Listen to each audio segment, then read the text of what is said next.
Good নুন student. আজ আমরা ভারতের অর্থনৈতিক পরিবেশের অন্তর্গত ভারতের শিল্প অংশটি শুরু করব। প্রথমেই বলি, শিল্প হচ্ছে দ্বিতীয় শ্রেণীভুক্ত কার্যকলাপ। প্রথম শ্রেণীভুক্ত কার্যকলাপ বা প্রাথমিক স্তরভুক্ত কার্যকলাপ বা প্রাইমারি সেক্টর অফ ইকোনমি হলো কৃষিকাজ, মৎস্য আহরণ বা খনি থেকে যে সকল সম্পদ আহরণ হয় বা বনজ সম্পদ আহরণ, এগুলি হচ্ছে প্রাথমিক শ্রেণীভুক্ত কার্যকলাপের মধ্যে পড়ে। এবং এই সকল প্রাথমিক শ্রেণীভুক্ত কার্যকলাপের উপর ভিত্তি করে যে সকল কার্যকলাপ আমরা লক্ষ্য করি তা হলো দ্বিতীয় শ্রেণীভুক্ত কার্যকলাপ। তো শিল্প হচ্ছে অবশ্যই প্রাথমিক শ্রেণীভুক্ত কার্যকলাপ যেগুলো আছে তার উপর নির্ভরশীল হয় বলে শিল্পকে দ্বিতীয় শ্রেণীভুক্ত কার্যকলাপের মধ্যে রাখা হয়েছে। তো যে কোনো শিল্প স্থাপনের যে কারণ, সেই কারণগুলোকে মোটামুটি দুটি ভাগে ভাগ করা হয়। প্রথম ভাগকে প্রাকৃতিক এবং দ্বিতীয় অংশকে আর্থসামাজিক কারণ আমরা বলে থাকি। তো একটা শিল্প তো আমরা সব জায়গায় স্থাপন করতে পারি না। সেই শিল্পটার ফিজিবিলিটি আমরা দেখি।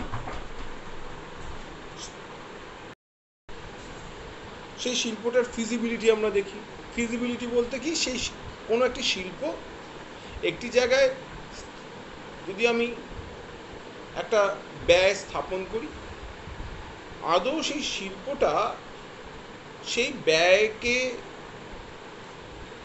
উপার্জন করে মুনাফা দিতে পারবে কিনা, দ্যাট ইজ কল্ড ফিজিবিলিটি। তো সেটা আমরা দেখি। এবং শিল্প ওখানে থাকলে কতটা মুনাফা করতে পারবে, বা অন্য কোনো জায়গায় গেলে মুনাফাটা একটু বেশি করতে পারবে না কম করতে পারবে। কারণ আলটিমেটলি আমরা যখন একটা অর্থনৈতিক কার্যকলাপ করছি, সেখানে তো profit is the ultimate goal, তাই না? মুনাফাই হচ্ছে শেষ আমাদের উদ্দেশ্য। তো সেই উদ্দেশ্যে যখন শিল্পটা তৈরি করা হচ্ছে, তো শিল্পটা কোথায় তৈরি করলে সে শিল্পটা আমাকে ম্যাক্সিমাম আউটপুট দেবে বা সব প্রফিট ম্যাক্সিমাইজেশন করবে, বা সেই শিল্পটা কোনো একটা জায়গায় স্থাপন করলে সেই শিল্পটা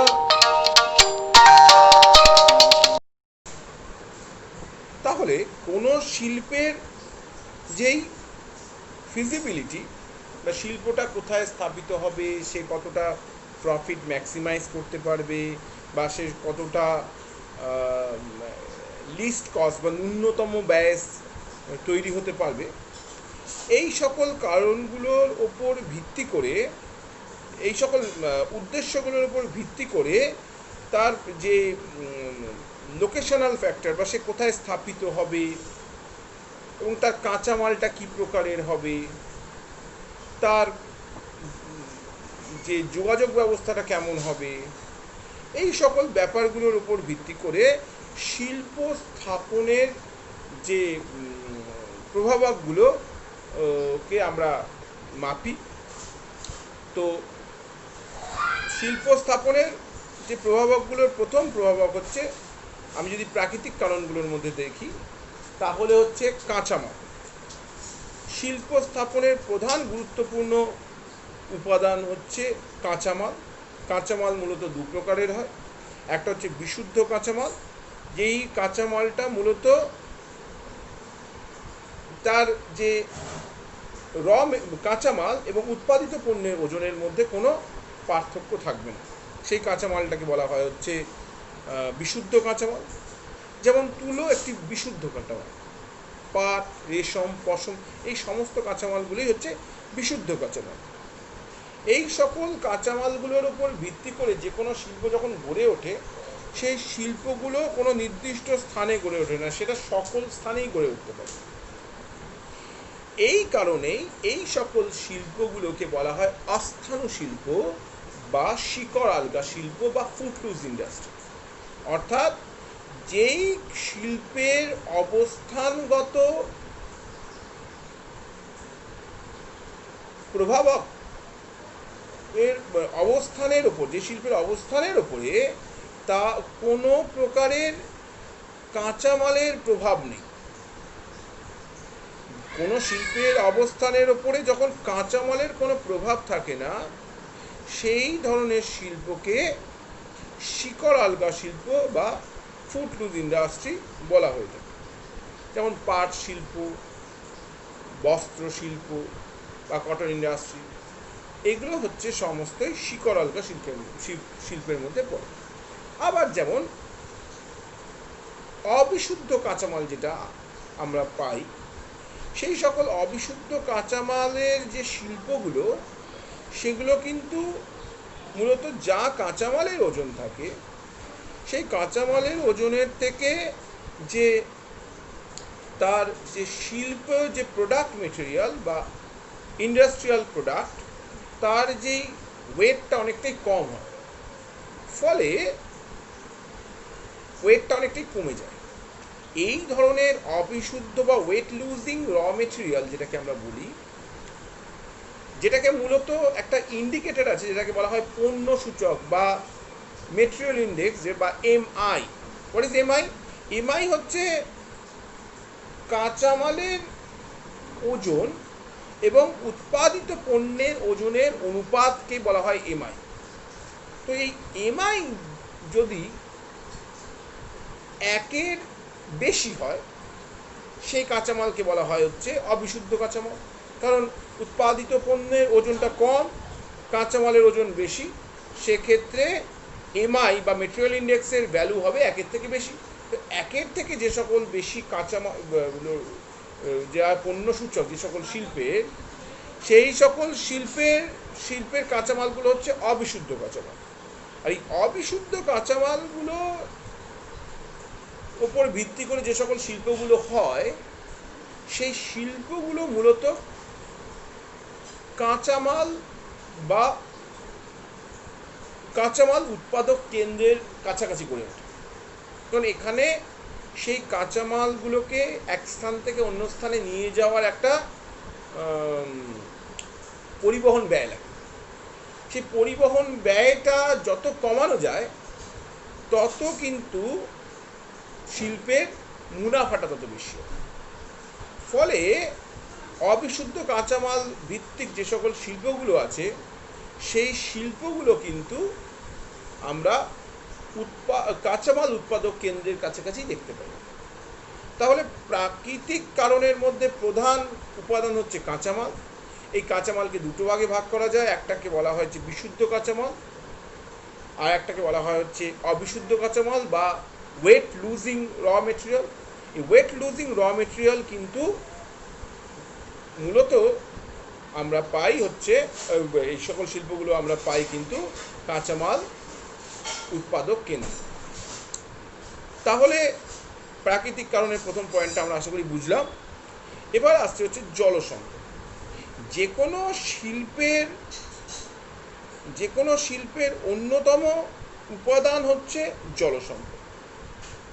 সেখানে যে সকল শ্রমিকরা থাকে, তাদের নিত্য নৈনন্দিন কাজের জন্য প্রচুর পরিমাণে জল লাগে। তারপরে আবার কাঁচামালের যে ইমপিউরিটিস আছে, সেগুলোকে পরিষ্কার করার জন্য কাজে লাগে। আবার বাত চুল্লি ঠান্ডা করতে জলের প্রয়োজন হয়। ব্লিচিং ও ডাই ক্লিনিং করার জন্য কাজে লাগে জল। কাঁচামাল প্রস্তুতকারক, দ্রাবক, বিভিন্ন কাজে জলসম্পদের একটা অত্যন্ত গুরুত্বপূর্ণ ভূমিকা আছে। তাই আইদার নদীর কাছে, অথবা কোনো জলাধারের কাছে, অথবা নদী থেকে বড় খাল কেটে শিল্প কেন্দ্রে কিন্তু জল নিয়ে আসা হয়।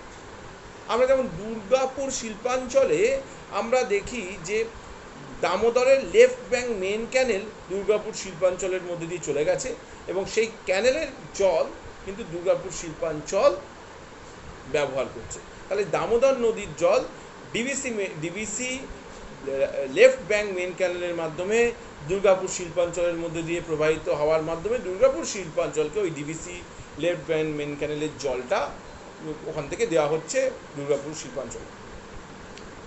তো জলসম্পদ এখানে কিন্তু একটা গুরুত্বপূর্ণ ভূমিকা পালন করে থাকে। এবার আমরা যদি শক্তি সম্পদে আসি, তিন নম্বর অন্যতম প্রাকৃতিক কারণ সেটা হচ্ছে শক্তি সম্পদ। সেই শক্তি সম্পদকে আবার অনেক রকমভাবে আমরা ভাগ করি, যেমন কয়লা হতে পারে, সেটা খনিজ তেল হতে পারে, প্রাকৃতিক গ্যাস হতে পারে, তাপবিদ্যুৎ হতে পারে, জলবিদ্যুৎ হতে পারে, আণবিক বিদ্যুৎ হতে পারে বা পারমাণবিক বিদ্যুৎ হতে পারে। তো এই ধরনের যে শক্তি সম্পদ, এই ধরনের শক্তি সম্পদকে আমরা ব্যবহার করে একটা শিল্পকেন্দ্রকে গড়ে তুলি। যেমন ছোটনাগপুরের কয়লা, গুজরাট শিল্পাঞ্চলের খনিজ তেল প্রাকৃতিক গ্যাসের ভিত্তিতে গড়ে উঠেছে। ডিব্রুগড়ের তাপবিদ্যুৎ কেন্দ্র ভিত্তিতে অসমের চা কারখানা, হীরাকুদ জলবিদ্যুৎ কেন্দ্রের ভিত্তিতে অ্যালুমিনিয়াম কারখানা ইত্যাদি গড়ে উঠেছে। তো বিভিন্ন শিল্প কেন্দ্রের পাশে শক্তি সম্পদের প্রাচুর্য থাকা অত্যন্ত জরুরি, স্পেশালি বৈদ্যুতিক শক্তি। কারণ শিল্পের যে সকল যন্ত্রাংশ সেগুলো বিদ্যুতের সাহায্যেই চলে। তো বৈদ্যুতিক কেন্দ্র না থাকলে তাহলে তো আমরা সেই শিল্পের যে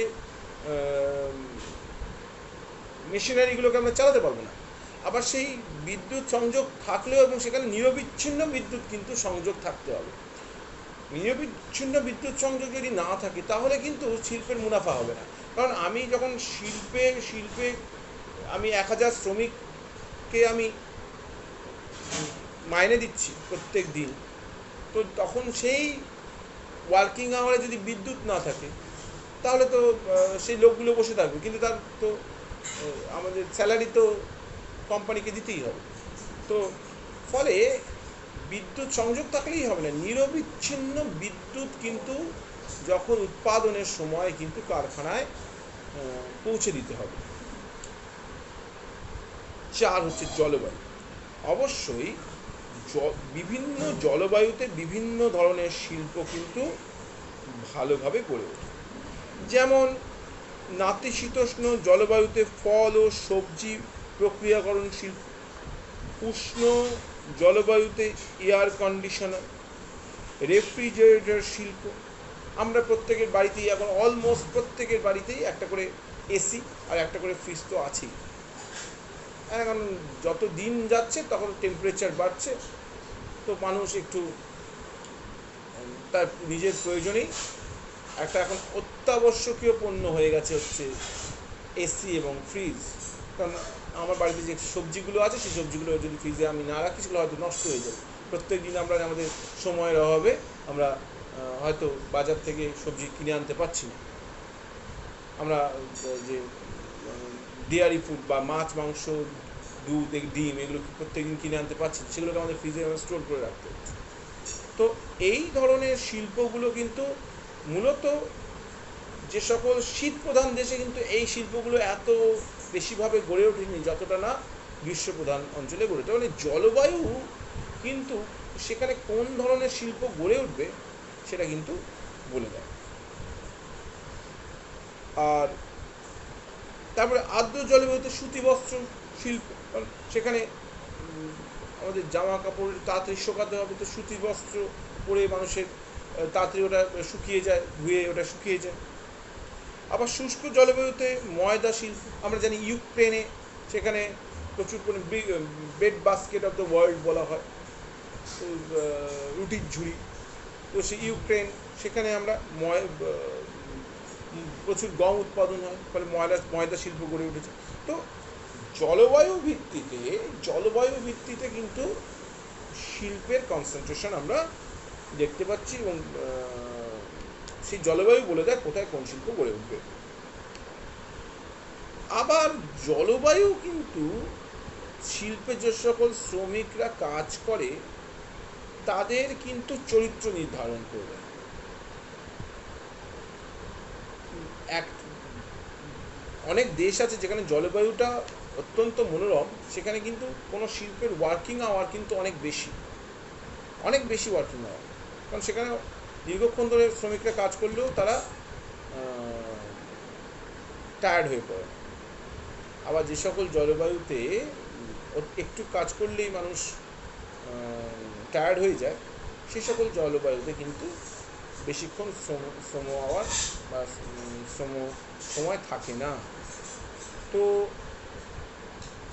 এটার উপরে আবার শিল্পের উন্নতি নির্ভর করে।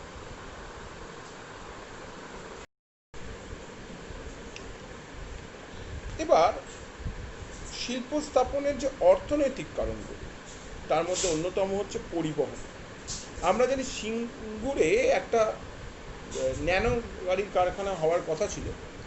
সিঙ্গুরে কারখানা হওয়ার পেছনে অন্যতম কারণ ছিল সেটা NH2 এর উপরে অবস্থিত, গোল্ডেন কোয়াড্রিল্যাটেরাল এবং NH2 এর উপরে অবস্থিত। সেই জন্যই ওই শিল্পটা ওখানে কিন্তু এসেছিল, কারণ সেই শিল্প ওই গোল্ডেন কোয়াড্রিল্যাটেরালের মাধ্যমে সেই কারখানাটি কলকাতার সাথে যুক্ত এবং হলদিয়া সঙ্গে খুব দ্রুততার সহকারে যুক্ত হতে পারত। ফলে গাড়িগুলো যে যন্ত্রাংশ আনা এবং গাড়ি রপ্তানির ক্ষেত্রে খুব ভালো সুবিধা হতো। এই কারণেই কিন্তু টাটা সিঙ্গুরে শিল্প কারখানা তৈরি করেছিল।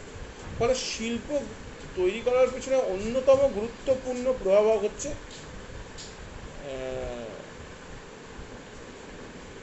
পরিবহন। সেখানে যত ভালো রাস্তাঘাট হবে সেখানে কিন্তু তত ভালো আমরা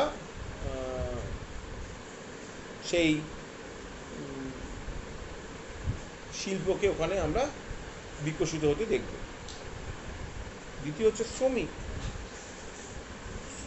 কোনো শিল্প উন্নতি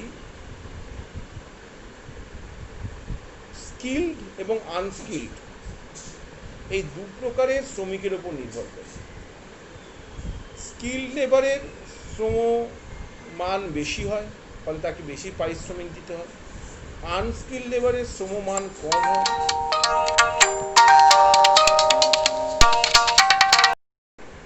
ফলে যে আনস্কিল্ড লেবাররা থাকে, সে আনস্কিল্ড লেবারদের শ্রমমান বা ওয়েজ তাদের কম হয়।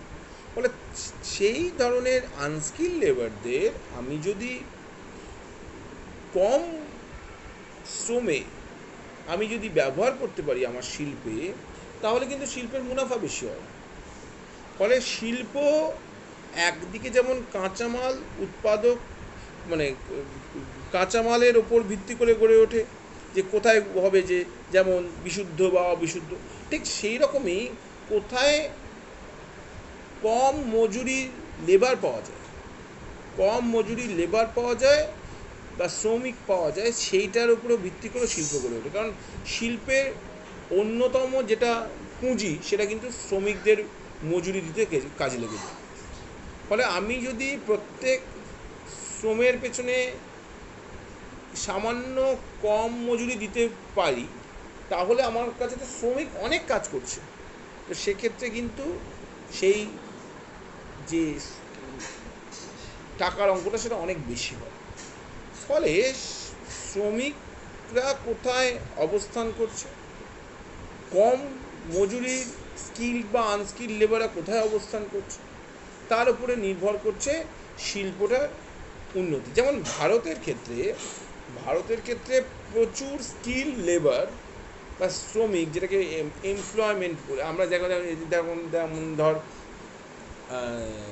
আইটি সেক্টরে আমাদের সমস্ত ভারতে কাজ হয়, সেগুলো সমস্ত সারা বিশ্বের কাজ ভারতে হয়। কারণ ভারতের যে স্কিল লেবার কিন্তু তাদের মজুরি কিন্তু বা তাদের ওয়েজ বা তাদের যে সার্ভিস অল্প পয়সাই পাওয়া যায়, তাই তো।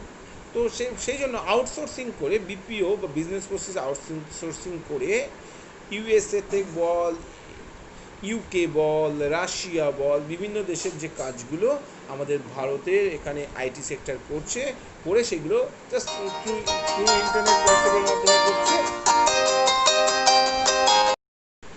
ফলে আমাদের ভারতবর্ষ থেকে সে বিপিএর মাধ্যমে প্রচুর কাজ করিয়ে নিয়ে গিয়ে তাদের দেশে তারা কাজ করিয়ে নিচ্ছে।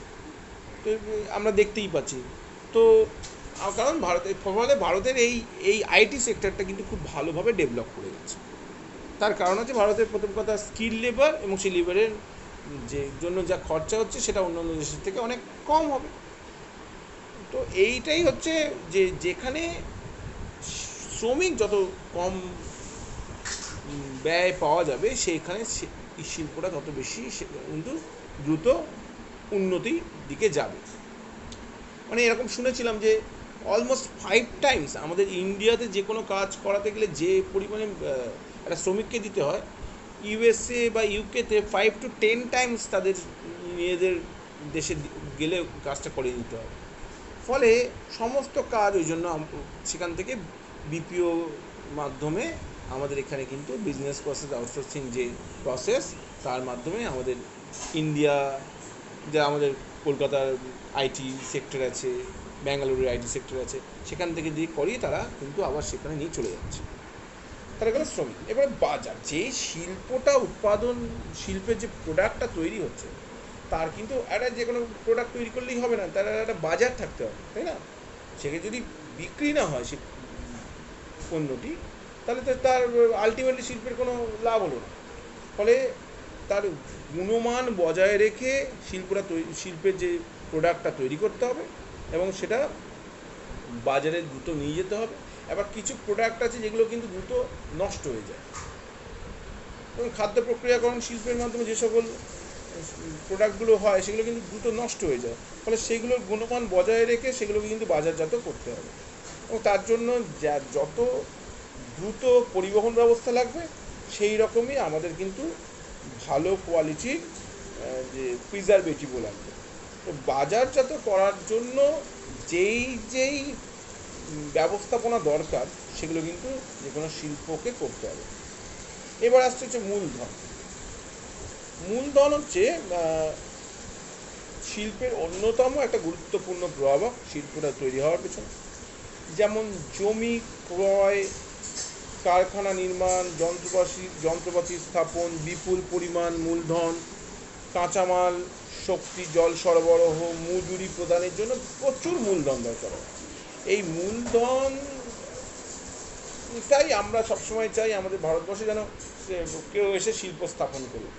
বাইরে থেকে আমরা অনেক অন্যান্য দেশকে আমরা আমন্ত্রণ জানাই, সেখানে এসে তারা যেন ইনভেস্ট করে একটা শিল্প স্থাপন করলে ভারতের অর্থনীতিটা স্ট্রং হবে। এই উদ্দেশ্যে আমরা করে থাকি। আমরা দেখি দুদিন পর পরই আমাদের রাজ্য সরকার বল, কেন্দ্র সরকার যারা মন্ত্রীরা আছেন, তারা দেশ বিদেশে যান, এবং সেখানে অর্থ লগ্নি করার জন্য তারা বিভিন্ন মানুষকে আমন্ত্রণ জানায়। ফলে যে কোনো শিল্প স্থাপনে মূলধনের একটা অত্যন্ত গুরুত্বপূর্ণ ভূমিকা আছে। আর তাছাড়া গভর্নমেন্ট পলিসি,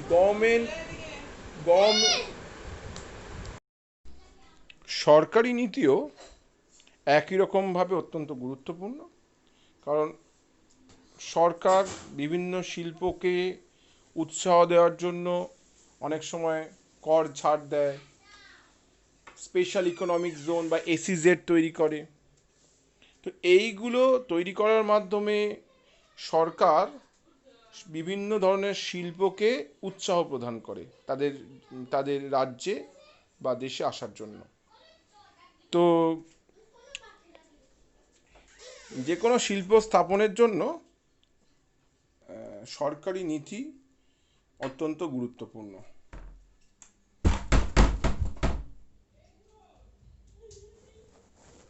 তাহলে আজকে আমাদের মূলত ক্লাসে কিভাবে কোন প্রভাবকগুলো শিল্প স্থাপনের পেছনে গুরুত্বপূর্ণ তা নিয়ে আলোচনা হলো।